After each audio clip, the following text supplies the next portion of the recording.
Income tax return भरने पर आसानी से मिलता है। लोन सालाना इनकम 2.5 लाख से कम है तब भी फाइल करें आईटीआर। यहां जानें इसके 5 फायदे। फाइनेंशियल ईयर वित्त वर्ष 2022-23 के लिए 31 जुलाई 2023 तक income tax return ITR file करना है।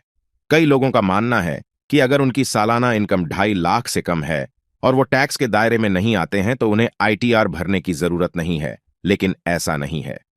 अगर आप इनकम टैक्स के दायरे में नहीं भी आते हैं तब भी आपको रिटर्न फाइल करना चाहिए, क्योंकि अगर आप आईटीआर फाइल करते हैं तो इससे आपको कई फायदे होते हैं। आईटीआर फाइल करने से लोन मिलने में आसानी होती है। हम आपको आईटीआर फाइल करने के 5 फायदों के बारे में बता रहे हैं। 1.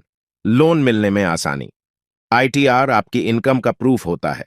इसे सभी बैंक और एनबीएफसी इनकम प्रूफ के तौर पर स्वीकार करते हैं। अगर आप बैंक लोन के लिए आवेदन करते हैं तो बैंक कई बार आईटीआर मांगते हैं। अगर आप नियमित तौर पर आईटीआर फाइल करते हैं तो आपको बैंक से आसानी से लोन मिल जाता है। इसके अलावा आप किसी भी फाइनेंशियल इंस्टीट्यूशन से लोन के अलावा दूसरी सेवाएं भी आसानी से हासिल कर सकते हैं। 2. वीजा के लिए जरूरी। अगर आप किसी दूसरे देश में जा रहे हैं तो वीजा के लिए जब आप आवेदन करते हैं तो आपसे इनकम टैक्स रिटर्न मांगा जा सकता है। कई देशों की वीजा अथॉरिटीज वीजा के लिए 3 से 5 साल का आईटीआर मांगते हैं। आईटीआर के जरिए वे चेक करते हैं कि जो आदमी उनके देश में आना चाहता है कि उसका फाइनेंशियल स्टेटस क्या है। 3. टैक्स रिफंड क्लेम करने के लिए। अगर आपकी आमदनी से टैक्स काटकर सरकार के पास जमा करा दिया गया है तो आप आईटीआर फाइल किए बिना उसे वापस नहीं पा सकते, भले ही आपकी आमदनी इनकम टैक्स में बेसिक एग्जम्पशन लिमिट के अंदर ही हो।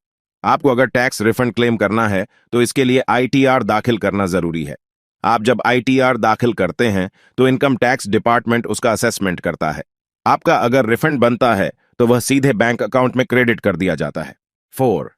एड्रेस प्रूफ के रूप में भी आती है काम। आईटीआर रसीद आपके पंजीकृत पते पर भेजी जाती है, जो एड्रेस प्रूफ के रूप में काम कर सकती है। इसके अलावा यह आपके लिए इनकम प्रूफ का भी काम करती है। 5. घाटे को कैरी फॉरवर्ड करना रहता है आसान।